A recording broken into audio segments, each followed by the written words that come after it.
I think that reason is definitely to reach out and help other people. But you look at some people, like, for example, there's always, like, the cop that gets shot. It's, 25 years old, 30 years old, a couple of kids. What is their purpose and reason? It seems to happen so often. Is that we just hear about it more often? It just seems like it's a very commonplace thing, and I can never figure out why that is. I think it goes back to the subconscious programming.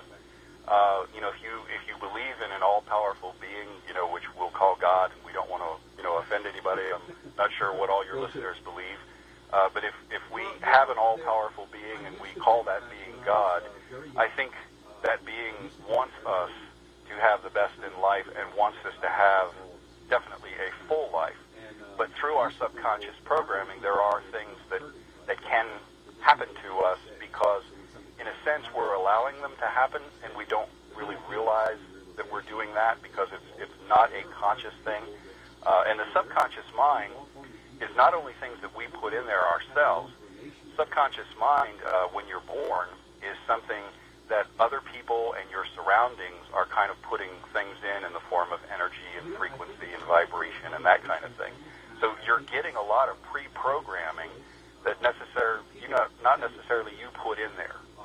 Kind of like computer software you didn't ask for. Exactly, yeah. You're just kind of downloaded with a lot of information.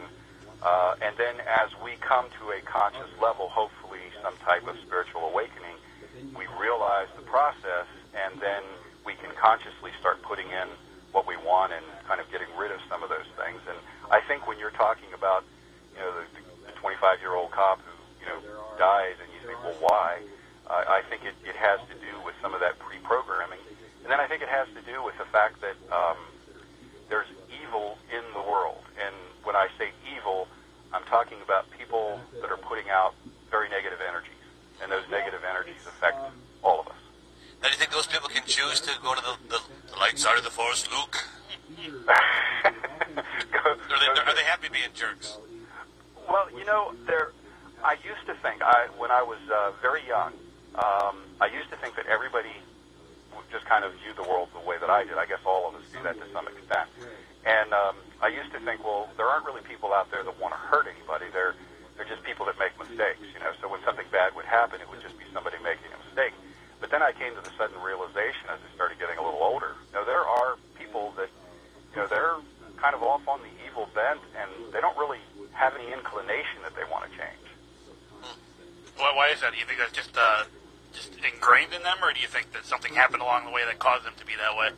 I think it's probably a combination of things, and I think it's a choice. People tend to think that the opposites are love and hate, but I tend to view it as love and fear. So if you have a person who's a loving person and who wants the best for themselves and wants the best for others, that's one end of the spectrum. But then you have, on the other end of the spectrum, people that are afraid. And, of course, if you're afraid, you're going to attack people and things around you because of that fear. So, that kind of, there are some people that I think just get off into that fear, and they just begin to do as what we might consider evil to other people. So what is the benefit of that? The benefit of... the evil, does it make them feel better? Does it empower them? I think it does to a certain extent. I think that either if you're off into kind of a love kind of mentality, what you do if you have a situation in your life is you look internally to reprogram your own subconscious mind, because you're kind of viewing that in some way there is a thread between you and that unpleasant circumstance or person or whatever. You may not be exactly like them, but there's definitely a thread that kind of runs between the two of you where you have kind of a same frequency. And a person who's kind of leaning toward the idea of love and good would look to themselves and try to change that subconscious thing that, kind of break that thread or change the frequency a little bit. A person who's kind of practicing what we would consider evil would definitely be a person that instead of looking to themselves, they would say, well, there's nothing wrong with me. It's wrong with that other person. It's wrong with the situation. So they fight and resist the people. They fight and resist the situation rather than trying to make that subconscious change. And I think the path that we're all on is to make those changes within ourselves. I'm sorry, go ahead.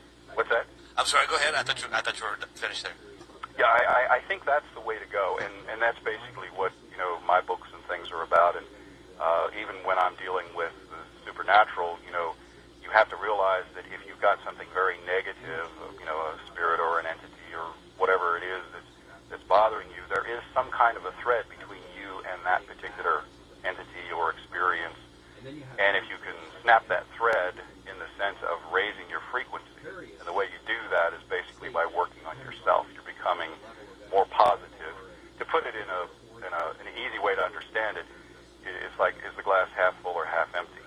Are you viewing things in the positive sense and working on yourself that things are going to get better and changing the things you need to change within you? Or are you looking at it as being half empty, and then you start